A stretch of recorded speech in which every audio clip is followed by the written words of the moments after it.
Damos inicio a la edición de esta semana de su programa Síntesis. En el día de hoy contamos con la presencia del licenciado Wellington Arnott, director ejecutivo del Instituto Nacional de Aguas Potables, el INAPA. Gracias por estar con nosotros. Gracias a ti, Michael. De verdad, un placer volver a estar junto a ti en tu programa, que es un toque de queda. Bien. El agua. Háganos una breve introducción de cómo se maneja el agua en nuestro país y cuáles son las organizaciones, las empresas, las oficinas que manejan el control del agua.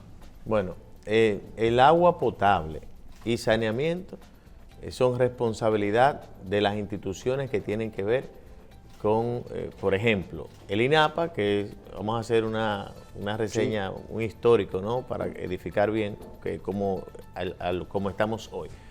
El INAPA se crea en el año 1962, es la primera institución que su misión precisamente es el manejo de todo el agua potable y el saneamiento en la República Dominicana.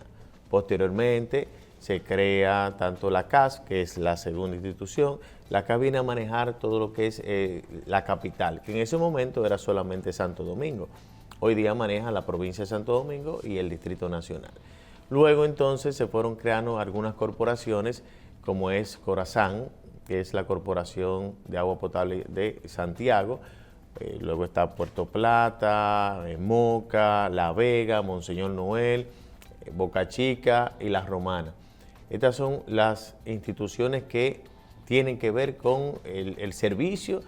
Son unidades, instituciones que son prestadoras de servicios y ejecutoras de proyectos. ¿Qué pasa? Hace mucho tiempo se está trabajando, se está socializando, discutiendo lo que tendrá que ser la regulación de todo en materia de agua, que es la ley de agua y la ley de APS. Esto ha sido bastante difícil porque al ser un tema tan sensible el agua, no se ha podido llegar a un acuerdo. La única de esas instituciones que controla el agua, que es nacional, es el INAPA. El INAPA tiene la responsabilidad de 25 provincias. Ahora bien, viendo cuál es el histórico y cuáles son las instituciones que tienen que ver con el agua potable y el saneamiento, independientemente del INDRI, que el INDRI entonces es el agua agrícola. Es la responsable del manejo del agua para la agricultura, y entra EGEGIT, que también tiene un rol con lo que es la generación de energía.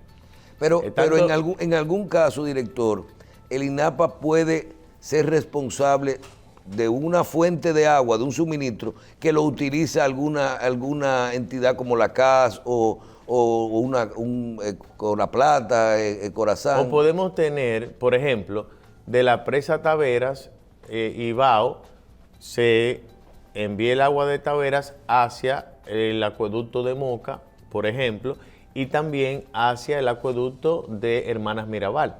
Una fuente puede ser utilizada. Y Hermanas Mirabal lo maneja el INAPA y Moca, Coramoca. Coramoca. Sin embargo, estas instituciones cada una tenían un rol, un trabajo, vamos a decir, en cada uno de sus territorios. Inmediatamente el presidente Luis Abinader asume el gobierno en el año 2020, inmediatamente después del 16 de agosto, crea el Gabinete del Agua.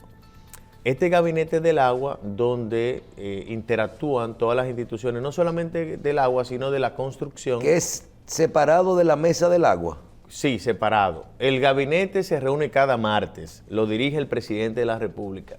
Están todas las instituciones que tienen que ver con el agua y la construcción. Muy importante que esté el área de construcción porque se genera una sinergia y se maneja el Estado con mucho más eficiencia y eficacia. Por ejemplo, si el INAPA va a colocar tuberías en Sabana Iglesia y Obras Públicas tiene un plan de asfalto, bueno, vamos a esperar que se coloquen las tuberías para luego aplicar el asfalto y hay una coordinación. Siempre y cuando se pueda, porque hay emergencias que es imposible. Pero ahí tú eres más eficaz en la inversión pública. Ahora bien, inmediatamente el presidente Luis Abinader, que tiene una visión muy clara de este tema, crea el gabinete. En paralelo se está discutiendo el tema de lo que has planteado, que es la Mesa del Agua, que es el Pacto del Agua. Vamos a decir, en el seno del Consejo Económico y Social, uno de los 13 ejes fundamentales que se llevaron al debate fue precisamente el tema del agua.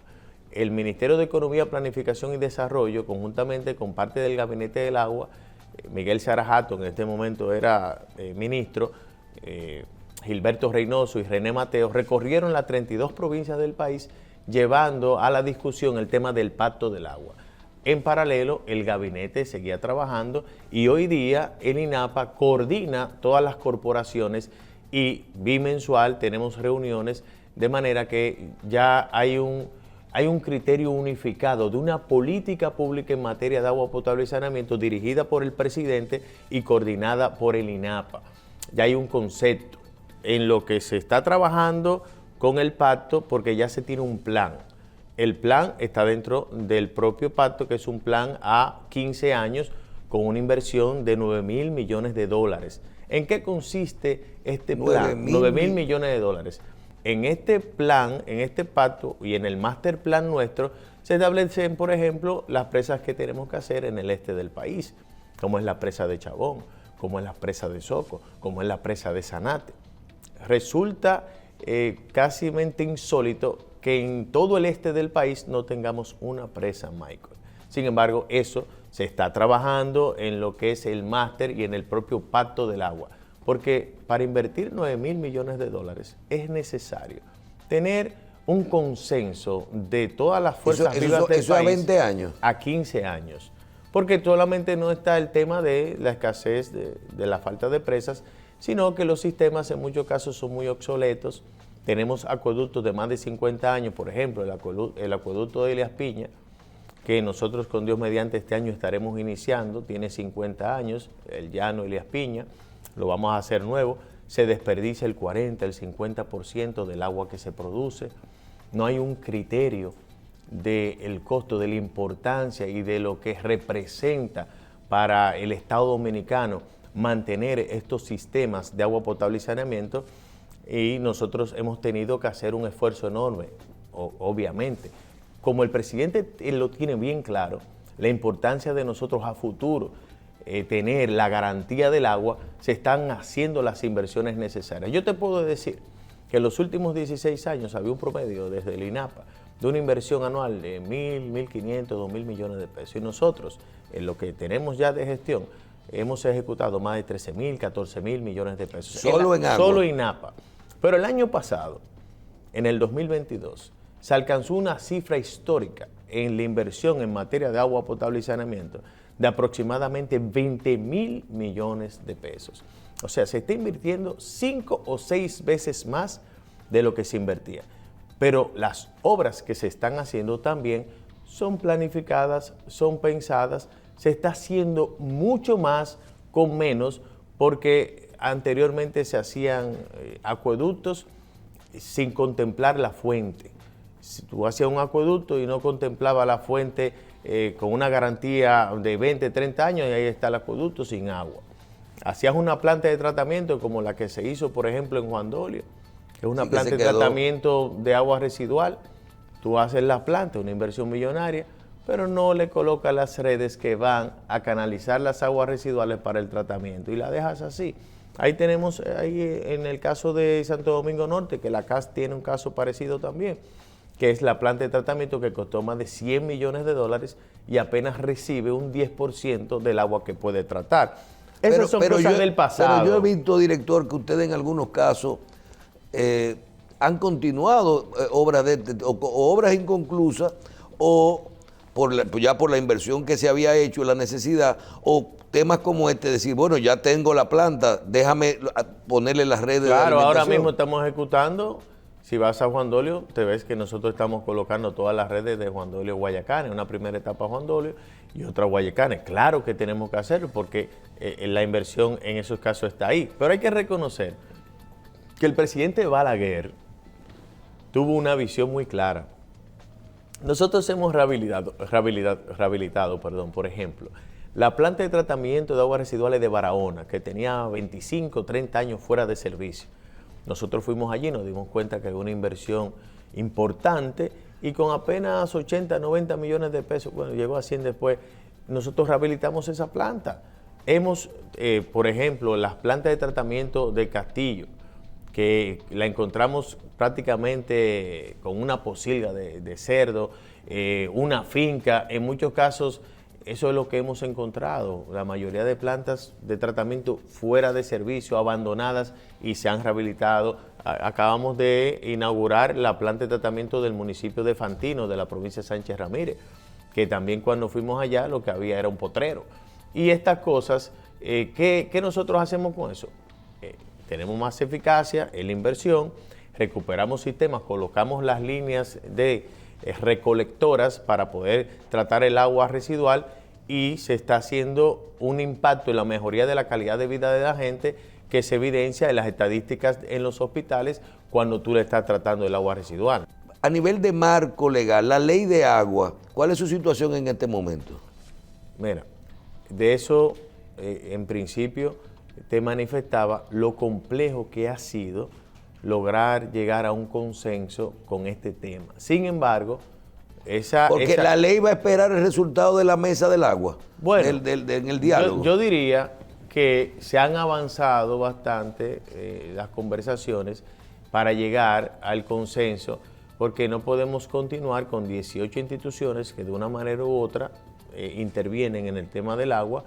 Hay que ya darnos una ley y se ha avanzado en este tema y todas las instituciones están haciendo sus aportes. Pero lo más importante es que hoy tenemos una visión clara, tenemos un norte, una política pública en materia de agua potable y saneamiento, un plan general que precisamente está incluido en lo que es el pacto.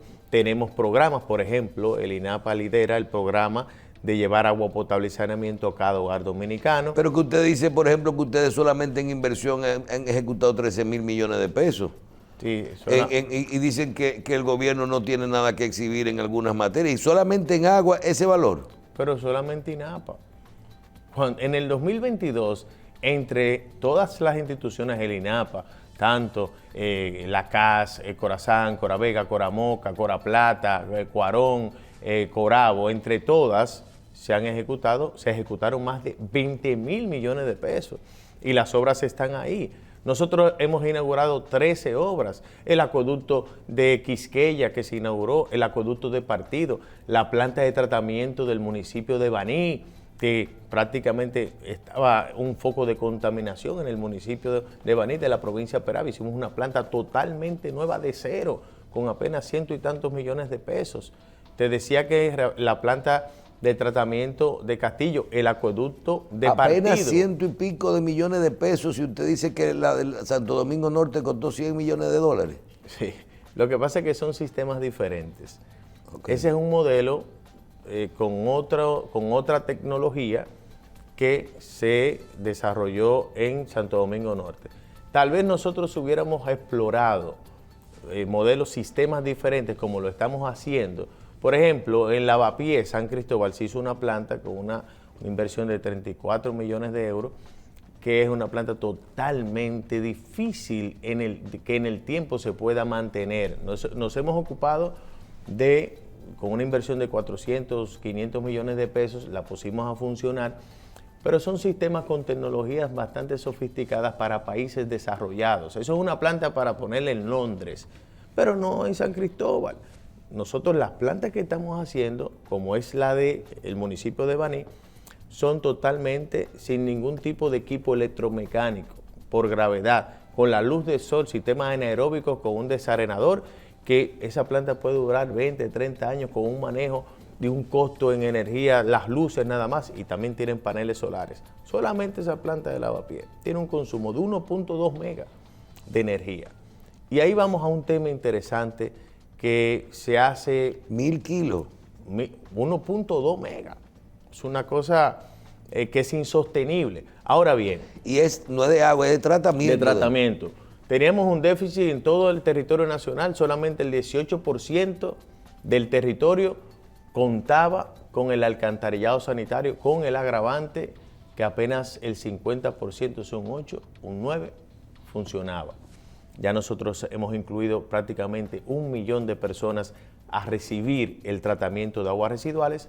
Hemos llevado agua potable a más de 2 millones de personas, en muchos casos que nunca recibían, en otros que las recibían de manera muy irregular. Terminando acueductos, dándole mantenimiento y ampliando. Haciendo nuevos acueductos y también rehabilitando prácticamente son nuevos, porque si tú ves el antes y el después del alcantarillado sanitario, por ejemplo, la planta de tratamiento de Castillo, la planta de tratamiento de Pimentel, que se está haciendo una segunda etapa también ahora, la planta de tratamiento de Fantino, esas plantas estaban totalmente abandonadas. ¿Qué obra ustedes van a desarrollar en Pedernales, hablando de acueducto? Estamos ejecutando el acueducto de Cabo Rojo.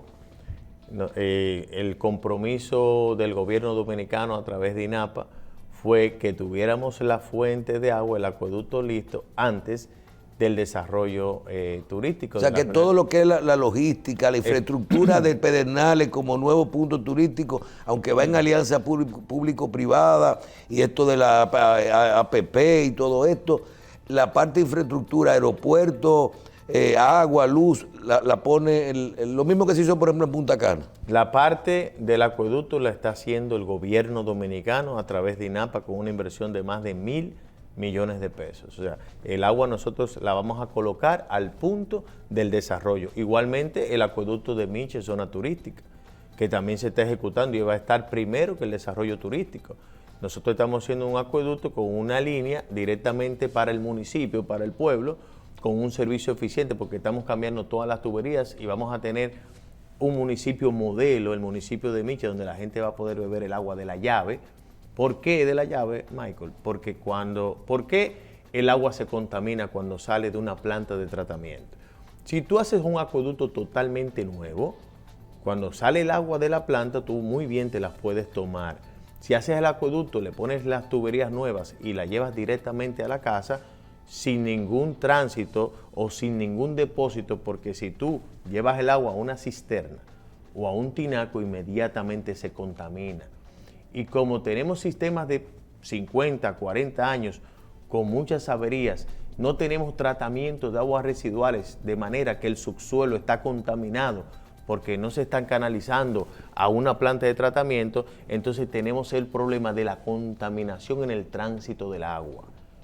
Eso es así. Ahora, por eso es lo importante de generar la conciencia de que tenemos que hacer esa inversión para lograr tener sistemas de tratamiento de aguas residuales en todo el país, igualmente de agua potable, y con el objetivo final de hacer autosostenibles los sistemas. Pero para concluirte con Miche, una línea completa para la zona turística, es un acueducto de más o menos casi 300 litros, con un tanque enorme, un depósito para la zona turística y un depósito para la parte del pueblo, de manera que el agua está garantizada. Le vamos a colocar el agua en un depósito y ya el clúster y los representantes del turismo, entonces de ahí le vamos a despachar el agua y ahí la vamos nosotros a cobrar. De manera, ¿cuál es el objetivo? Ya el gobierno dominicano, el presidente Luis Abinader, ha establecido el camino. Tenemos un plan, tenemos una política pública en materia de agua potable y saneamiento que no se tenía.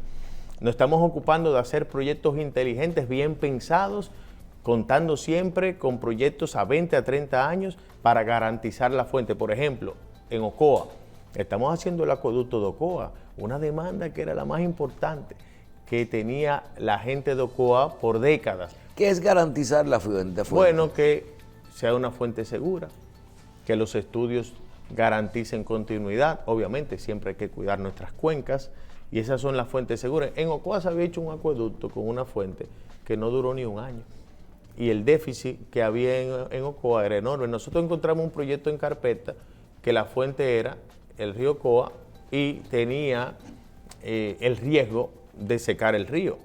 Y nosotros, un proyecto de 43, 44 millones de dólares, cuando nosotros iniciamos nuestra gestión, hicimos las investigaciones del lugar, nos dimos cuenta que si utilizábamos esa fuente íbamos a secar el río, porque es en la zona de la Olma, allá arriba, y que determinamos que la fuente ideal era el río Nizao. Hicimos los estudios, va a ser de fuente subterránea a la orilla del río y garantizaremos el agua de Sabana Larga y Ocoa, y eso es un sistema que se está ejecutando, Michael, con 800 millones de pesos, o sea, 3 o 4 veces menos de lo que se tenía pensado. ¿La ley de ordenamiento territorial impacta el área del agua? Bueno, esa ley es de estas leyes que dan para todo. Eso es una ley que tenemos que tener, porque aquí tenemos un desorden en todo lo que tiene que ver con el ordenamiento territorial, aunque hay una ley que establece que 30 metros a cada límite de ambos lados de los ríos es una zona que pertenece al Estado Dominicano y que hay que proteger. Sin embargo, la ley, obviamente, de ordenamiento territorial va a dar un marco legal con más sanciones que nos puedan permitir tener más orden y que zonas, por ejemplo, una zona que no se puede hacer ganadería, que puede impactar en una cuenca, ganadería de montaña, por ejemplo, son cosas que se tienen que regular por la ley. Ahora, cuando te decía que tener una política pública y un norte claro de agua potable y saneamiento nos garantiza que iniciemos el camino hacia sistemas que sean autosuficientes, porque muy bien se pueden tener sistemas autosuficientes y no como hoy, que todas las instituciones del agua son deficitarias. Todas las corporaciones han mejorado. Pero es que aquí no hay cultura del pago del agua, ni siquiera del manejo. Ahí es que conjuntamente con la inversión que se está haciendo para llevarle un servicio de calidad a la gente, en paralelo se está desarrollando en el mismo plan la forma de concientizar a la gente, porque cuando tú le llevas a una familia el agua en cantidad, calidad y presión diaria, ya la cosa cambia. Por ejemplo, nosotros hemos tenido municipios que muchos ciudadanos tenían como negocio vender agua en camiones, como es el caso de Atomayor del Rey, que tú no podías transitar de todos los camiones que habían en la vía, en el mismo centro del pueblo. Y yo recuerdo que cuando fuimos a inaugurar en una zona que colocamos redes, Lo acabaron. No, él me dijo, el señor me dice, antes de que el presidente llegara, me dice, bueno, tú me dañaste mi negocio. Y yo, ¿cómo así? Sí, porque yo tenía un camión de agua y yo lo que vendía era agua y ahora no tengo cómo venderla. Y él mismo reflexionó y me dice, no, Wellington, te voy a decir la verdad. Yo vivo aquí, yo nací aquí. Yo es verdad que ya no voy a vender el agua, pero yo me siento contento porque se le está llevando el agua a la gente. Y para nosotros eso, no es que tenemos nada en contra de quienes se ganan la vida de esa manera. Inclusive hemos pensado hacer un plan con el mismo Promipyme de ver cómo estas personas que se ganan la vida vendiendo agua, se le canaliza ya una forma de ellos generar, emprender, innovar en otra área que puedan seguir manteniendo a su familia, como va a pasar en Villa Altagracia. En Villa Altagracia hay mucha gente que vive de llevar agua en camiones. Nosotros estamos ejecutando y es una de las obras que, aunque, bueno, es una inversión de 800 millones de pesos, aunque es un territorio pequeño, pero hablamos de 100,000 personas, me llena de mucha satisfacción ver el desarrollo del acueducto de Villa Altagracia, porque sé las vicisitudes que han pasado la gente, Michael, por años en Villa Altagracia. Cuando tú no tienes agua en la casa y tú tienes que buscarla en una lata y tienes que comprar camiones, tienes que el bolsillo afectarlo con comprar un tanquecito de agua, 70, 80 pesos. Pero sin embargo, cuando a ti te cobran 200 y 300 pesos de agua, nadie lo quiere pagar acá. Villa Altagracia, con Dios mediante, este año va a tener agua en calidad, cantidad y presión. Estamos haciendo una nueva obra de toma, de captación desde el río Jaina, porque la fuente del acueducto, eso es lo que te decía, era el río Isabela. ¿Qué pasó con esa fuente? Se secó. Yo estuve esta semana allá en la planta de tratamiento y cuando fui a la planta no había una gota de agua, porque no hay agua ahora mismo. Se secó la fuente de ese acueducto porque no se pensó a largo plazo. Ahora bien, ya con el río Jaina, nosotros estamos haciendo una línea, no sé si has viajado, seguro que has ido al Cibao, y has visto que se está colocando en Villa Altagracia por el kilómetro 45 más o menos una línea que son 4.3 kilómetros, solamente nos quedan 500 metros para llevar, esa es la línea de impulsión que viene desde la obra de toma y una estación de bombeo del río Jaina, que vamos a incluir 300 litros, la planta de 200 la vamos a llevar a 300, tiene un tanque, un depósito de 1 millón de galones, vamos a hacer otro de 1 millón, estamos colocando 26 kilómetros de redes en la zona de Paraíso 1, Paraíso 2, que no tenía agua, nunca había tenido agua, 20,000 personas prácticamente, y también vamos a reforzar las redes en el casco urbano, porque en Villa Altagracia hay como 70 barrios, y nosotros vamos a llevarle agua en cantidad, calidad y presión a toda la gente de Villa Altagracia este año. ¿De dónde salen esos recursos? ¿Está en el presupuesto? Y si se contempla en ese proyecto de 15 años, de una inversión de alrededor de 9.000 millones de dólares, ¿dónde saldría esos recursos? Bueno, los recursos que estamos ejecutando ahora son recursos del presupuesto nacional. Pero, por ejemplo, hay una combinación de recursos externos de financiamiento, como es precisamente lo que estamos haciendo ahora en la provincia de Espaillat. Porque cuando te dije que el INAPA coordina todas las corporaciones, en el caso de Santo Domingo, al tener ya una institución sólida de prácticamente 40 años, creo 50, tiene ya la casa y se maneja muy bien, Fellito está haciendo un extraordinario trabajo. Las diferentes corporaciones también la están haciendo, pero como está en la capital, Fellito es parte del Gabinete del Agua también, ya él tiene, cualquier cosa nos podemos colaborar mutuamente. No así las otras corporaciones que están en el interior, y para una mejor administración y gerencia, entonces el presidente le dio la responsabilidad al INAPA para coordinar todas las corporaciones, independientemente que todas han dado un salto extraordinario en su gestión de mejor servicio y también de mejor recaudación en todos los casos. O sea, que se siente un sistema, una política en agua potable y la gente así lo valora en todo lo que nosotros hemos podido ver en cuanto cuando se le pregunta a la gente cómo siente el servicio de agua. Ha mejorado prácticamente en todo el territorio nacional, pero sí ya se tiene un modelo bastante definido que busca al final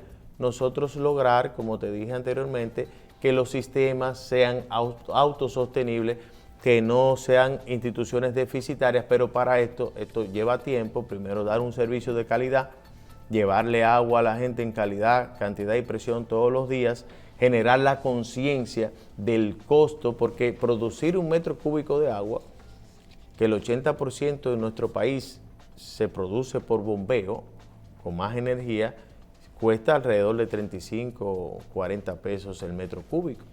Y cuando ¿Cuál es nuestro consumo? Hoy día nosotros estamos hablando que solamente dentro de INAPA y la CAS hablamos de más de casi 50 metros cúbicos por segundo. ¿Por segundo? Por segundo en todo el territorio. La CAS produce algunos 18, 19, INAPA 21, 22 más o menos. De manera que en la República Dominicana completa hablamos de un consumo de más de 50, 60, más o menos tiene que andar por ahí, con toda la producción de agua que nosotros tenemos. ¿Y cuál es el precio que se paga? Porque te hablaba que por gravedad nosotros el costo es de 25 a 30 pesos, por bombeo de 35 a 40, y tanto la CAS como el INAPA lo que cobra son 6 pesos por metro cúbico. O sea que no solo se cobra menos gente, mucha gente que no paga, que necesita de factura, sino que los que pagan 5 veces menos. Correcto, del costo. Pero yo estoy convencido. Bueno, el costo, porque ustedes no son una empresa pública y privada para ganar beneficios. Yo digo del costo, porque los sistemas, mira, por ejemplo, te comentaba que hicimos hace poco un viaje a Israel, donde Israel es un país que tiene un expertise en lo que es el manejo del agua. Nosotros vimos cómo ellos manejan el sistema y ahí validamos el criterio que tenemos, que el manejo del agua potable, el saneamiento, siempre tiene que estar en manos del Estado. Nunca el manejo del agua puede pasar a manos que no sean del Estado. Ahora, sí, como muy bien en Israel, que es súper autosuficiente, Israel genera 2.500 millones de dólares al año en materia de agua potable, genera. En adición a lo que le cuesta. Sí, sin embargo, el Estado es que gerencia todo lo que tiene que ver. Por una sola organización. Es una sola organización, hay una unidad nacional del agua, donde una empresa del Estado es la que coordina, y hay diferentes corporaciones también. Pero eso es un modelo que al final hay cosas que sí aplican en la República Dominicana, hay otras que tal vez no apliquen, pero el objetivo fundamental y donde nosotros tenemos que llegar como país, que lo vamos a hacer o se va a iniciar y se inició en esta gestión del presidente Luis Abinader, que como he dicho está bastante claro lo que representa tener un manejo eficiente del agua en la República Dominicana pensando en el futuro, porque imagínate, Michael, que van a decir nuestros hijos, que ahorita tú y yo vamos a tener nietos, que van a decir de nosotros que no pensamos ahora en proteger lo que va a ser el agua del futuro. Por lo tanto, tener sistemas que sean autosuficientes es menester de nosotros y de los que vengan mañana. Crear el marco legal, crear el modelo de gestión, crear la conciencia en paralelo es fundamental. Para nosotros muy bien se pueden tener sistemas autosuficientes. Si tú le llevas el agua, si a ti te llevan el agua todos los días en cantidad, calidad y presión a tu casa, tú la pagas sin ningún problema. Porque para tú comprar 2 y 3 veces 1.500, 2.000, 3.000 pesos por un camión de agua, tú pagas 1.000, 1.500 pesos, tú lo pagas tranquilo.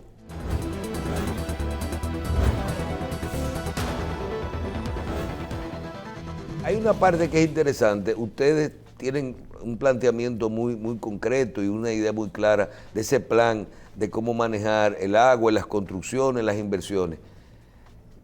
Ya usted tiene un poquito más de 2 años manejando la posición y ya conoce el diagnóstico de nuestro país. Tenemos agua para el futuro, hablando de cuencas, de ríos, calidad de los ríos. Tenemos, porque escuché hace unos meses hablando de en algún lugar tener la necesidad de desalinizar o de hacer una prueba. ¿Cuál es nuestra situación a nivel de macro? Sí, nosotros tenemos mucha agua.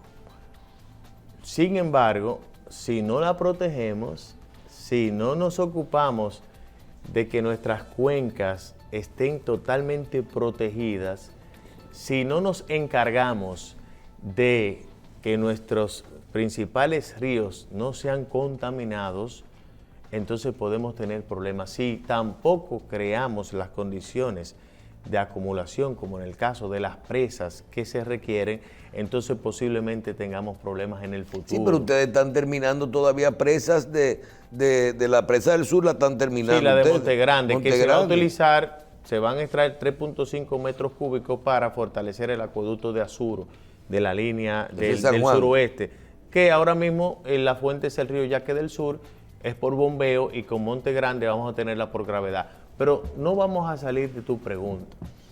Si no saneamos nuestras fuentes, por ejemplo, nosotros estamos haciendo la obra de mayor impacto social y medioambiental que se ejecuta en la República Dominicana, que es el saneamiento del río Gurabo. Muchos le dicen Arroyo Gurabo, otros le dicen La Cañada. Este río contamina en un 43% el río Yaque del Norte, que es el río más grande de la República Dominicana. Estamos hablando que el Yaque del Norte en Santiago recibe las aguas del río Gurabo, del Quinigua, del Jacagua, pero el 43% de la contaminación viene de ahí. ¿Qué estamos haciendo nosotros ahora con una inversión de 1.600 millones de pesos solamente en el saneamiento del arroyo? Del arroyo del río Gurabo, pero estamos haciendo 1.200 apartamentos, que lo está haciendo el Ministerio de la Vivienda, para reubicar 1.200 personas que viven en un estado de vulnerabilidad, que con cualquier evento pudiese ocurrir, como ha ocurrido antes, una situación bastante difícil. La gente vive en un nivel de hacinamiento, Michael, que tú no te imaginas ahí. Yo te voy a invitar para que vayamos, vamos a llamar también a don Julio, para que vaya con nosotros. Esa transformación que estamos haciendo nosotros ahí no tiene precedentes. Es recuperar el bosque ribereño. Ahí tú caminas por encima del estiércol, la gente descarga todo hacia la fuente que va al río Yaque del Norte, una fuente de agua que se utiliza. Entonces, no solamente estamos impactando a los más de 900,000 habitantes de la provincia de Santiago, sino a toda la línea. Vamos a tener que en las escuelas poner una clase de manejo del agua. Importante, claro que sí. Eso hay que hacer una coordinación que hemos estado hablando con el Ministerio de Educación. Eso es una materia que hay que incluir de alguna manera, obligatoriamente. De ahí nace la conciencia. Pero para llegar a la desalinización que me dices, porque la pregunta es bastante holística del tema del agua futuro, tanto de preservar nuestras cuencas, de crear la conciencia de no contaminar nuestras fuentes, que eso es fundamental. Por eso traigo a colación lo que es el saneamiento del arroyo Gurabo, que vamos a crear un espacio de recreación para la familia, parques, ciclovía, anfiteatro, cancha de baloncesto, gimnasio, bueno, espacio para motivar la cultura, la lectura. Eso va lo van a ser, aprovechar completo. Eso es espectacular. Y el día 30 del mes que viene, el primer parque lo vamos a inaugurar y está invitado desde ahora. Pero no solamente eso, cuando hablas de la desalinización, lo que nosotros vamos a hacer y estamos en proceso ahora es un plan piloto de algunas zonas que la captación del agua es poco factible y como son en su mayoría zonas turísticas, muy bien se pueden tener sistemas de desalinización, pero con un modelo más aplicable a la República Dominicana. Me explico. Tenemos dos formas de captar agua en las fuentes de agua salubre, ya sea directamente del mar o de una fuente subterránea que sea salubre. Que sea salubre. Pero si la extraes del mar, tú aprovechas solamente el 50% del agua. Para tú producir un metro cúbico, por la cantidad de sal, tú tienes que extraer un metro cúbico de agua, el 50% lo aprovechas y la conviertes en agua de consumo y el otro 50% no lo aprovechas. No se le ¿Qué hace eso? El costo de la desalinización se dispara. Ahora, cuando tú la extraes de una fuente subterránea, que también es salubre, pero con menos cantidad, para el tratamiento tú aprovechas el 95%. Y esa fuente, cuando es de agua subterránea salubre, es finita, porque cuando tú la coges del mar, aunque nada más aprovechas el 50%, el mar no se va a vaciar. No, y tampoco esa fuente. Esa está conectada. Claro que sí, eso es un estudio que se hace de hidrología y se establece la fuente, se hacen pruebas, se hacen aforos, se dura un tiempo sacando el agua y eso no es problema. Bien. Ahora, espera, escúchame. ¿Qué pasa con el costo y qué vamos a hacer para concluir? Tenemos un modelo de un plan piloto esos son unos furgones que nosotros ya estamos trabajando para los códigos SNIP y traer los primeros del primer plan piloto, donde vamos a llevar a la zona de Buen Hombre, allá en Villa Vázquez, Montecristi, que es una zona que posiblemente en un futuro toda esa área pueda ser el Pedernales de la Línea. Te lo dije hoy porque esas son playas espectaculares y ahora con el puerto de Manzanillo y muchas cosas más, eso se va a desarrollar en un futuro. Y también en la parte de Cabarete, Sosúa, que aunque tenemos fuentes cerca, son tímidas.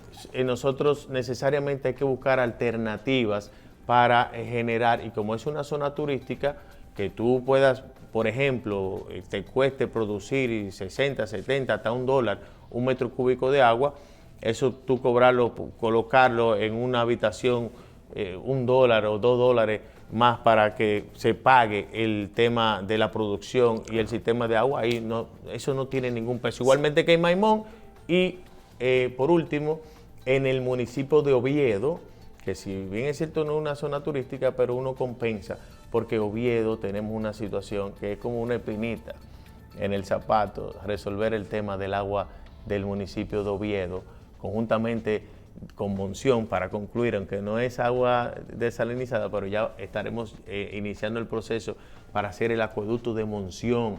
Tenemos una presa en Monción y la gente de Monción no tiene agua.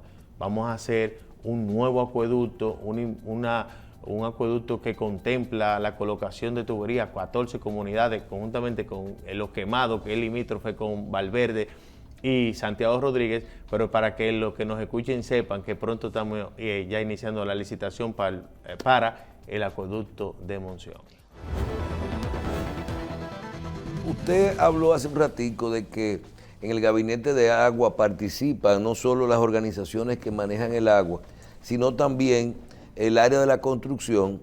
Digo, pero mira qué bien, porque usted tiene toda la razón. Si van a hacer una carretera y van a asfaltar, tú no haces nada con hacer el hoyo del agua para después quitar el asfalto y volverlo así, no, trabajar coordinado.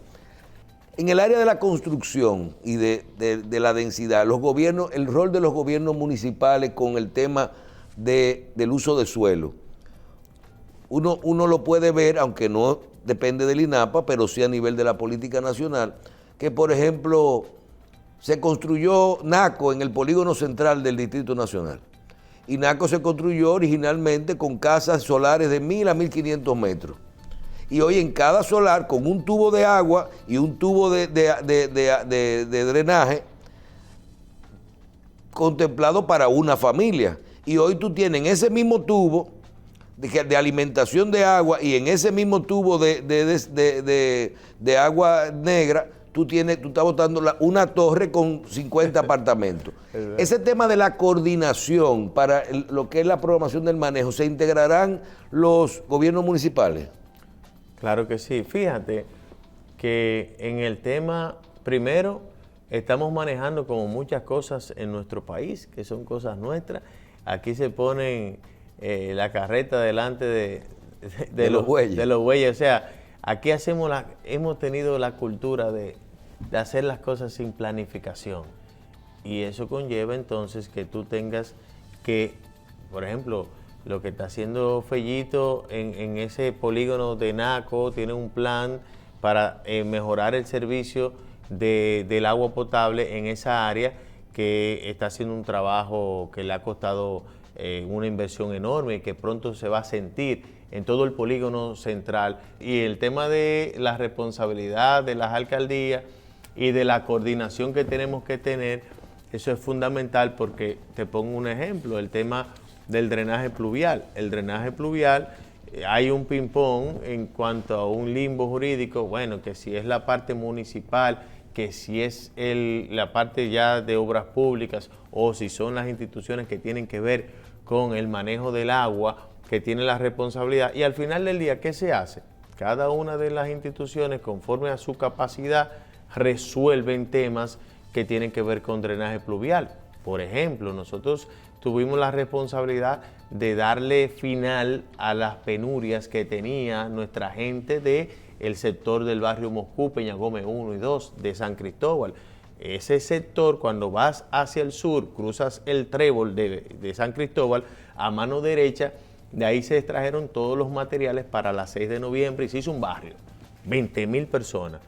Resulta que cuando caía una agüita, ahí no había forma de estar. Cuando fuimos por primera vez, vimos un cementerio en algunas calles de casas totalmente abandonadas con las marcas de las inundaciones. El presidente nos dio instrucciones para nosotros ir a resolver ese tema. Me dijo, mira, a ver qué se puede hacer porque eso está difícil. En apenas 7, 8 meses nosotros resolvimos un problema de 30 años que hoy, y la lluvia que pasó hace poco, fue una muestra del buen trabajo que se hizo. Ya la gente no tiene que salir corriendo, ya bajaron las camas de los bloques que tenían y ya tienen una mejor calidad de vida. Y cuando el presidente fue a inaugurarlo, él mismo dijo, mira, yo no pensaba que esto se iba a hacer, porque en campaña a mí me decían, presidente, mira a ver qué usted hace, porque eso cuesta demasiado dinero. ¿Y el drenaje pluvial también es un problema del INAPA? Eso es lo que, que quise decir, que hay un limbo más o menos en esta parte, y que lo que se está haciendo es que conforme a la capacidad de cada institución, ya sea institución del agua, ya sea el mismo obras públicas o ya sea la alcaldía, conforme a la magnitud del problema y a la capacidad en el momento de solución, se resuelven estos temas. Y esto necesariamente debemos de darle ya un marco legal que pueda al final contar con una respuesta más rápida, porque ¿qué sucede, Michael? Y esto es muy importante. El tema del drenaje pluvial, como lo que es el tratamiento de las aguas residuales, tú te fijas el déficit que tenemos por año, pero esto tiene una razón. Gobierno tras gobierno, como estas tuberías van por debajo de la tierra y no se ven, como las plantas de tratamiento siempre se hacen a las afueras de las ciudades, los gobiernos no invirtieron lo que había que invertir, porque no tenían un capital político, entendían inmediato. Sin embargo, sí afecta y ha afectado a la salud de nuestra gente por años. Y eso es transversal. Si tú no tienes salud para la gente, tú no tienes desarrollo. Pero tienes que invertir más en salud pública. Porque ¿qué pasa? Si tú no tratas el agua residual en cualquier territorio, ¿qué va a pasar con las mujeres? ¿qué va a pasar con los niños? ¿Qué va a pasar con la gente en sentido general?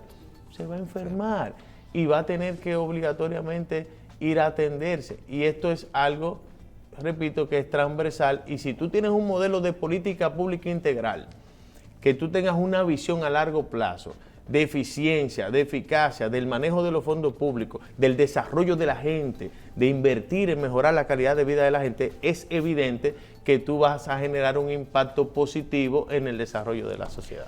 Bien, director, se nos acabó el tiempo, pero no puedo, creo que nosotros conocemos los dueños del canal y podemos no dejar de hacer esta pregunta y pasar un poquito a la parte política. Veo que cuando usted está hablando de obras, de planes a 15 años, de inversiones, proyectos en ejecución a corto plazo, vamos a hablar un poquito de la parte política. Partido Revolucionario Moderno, reelección del presidente Abinader, su posición con ella y en el caso suyo, si usted aspira en este momento a mantener su posición o decide a participar de algún cargo electivo en el próximo proceso.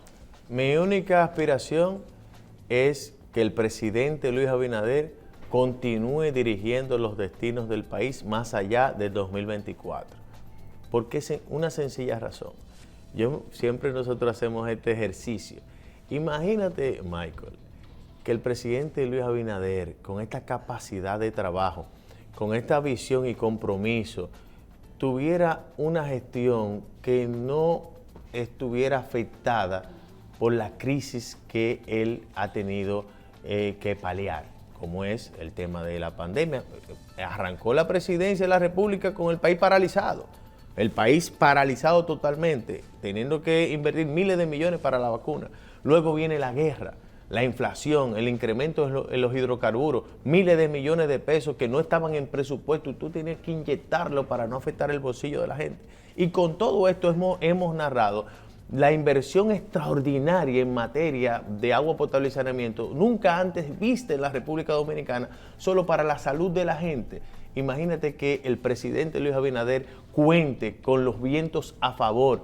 ¿Qué va a hacer de la República Dominicana? Hay un consenso total en nuestra organización, tanto en nuestra generación como en la generación que nos antecede, el liderazgo tradicional del partido, de acompañar a este hombre que lo está haciendo bien, que está dando un ejemplo de cómo se gobierna, un gobierno decente, un gobierno transparente, un gobierno que la gente anhelaba, que la gente quería ver un presidente que se ocupara de que cada peso del pueblo dominicano se invirtiera bien y que se sintiera en la mejoría de la calidad de vida de la gente. Un presidente que se ocupa, que cualquier situación que se presente, de inmediato él se ocupa de atenderla para resolverla lo más pronto posible en lo que se refiere en algo que afecte a la calidad de vida de la gente. Por lo tanto, yo me siento comprometido, me siento privilegiado de ser parte de este equipo de gobierno que lidera el presidente Luis Abinader y mis aspiraciones son esas, hacer las cosas bien, acompañar al presidente, demostrar que somos personas de carne y hueso, que estos son puestos transitorios, Dios nos dio la oportunidad de servir. Para mí es un honor poder estar en una institución como la que estoy dirigiendo y donde el presidente entienda que yo le puedo servir al pueblo dominicano. Y de verdad que yo lo que estoy haciendo ahora lo estoy haciendo con corazón, porque me gusta lo que hago, me gusta estar con la gente y llevar soluciones para mí, repito, es una bendición. Esa es mi aspiración y siento que hay un sentimiento generalizado en el partido en esa materia. Bueno. Parece que el único que no está en reelección es el presidente todavía. Gracias, director. No, gracias a ti, Michael. Wellington Arnott, director ejecutivo del Instituto Nacional de Aguas Potables y Alcantarillado, con nosotros hoy. Gracias y a ustedes por su audiencia. Nos vemos en otra edición de Síntesis.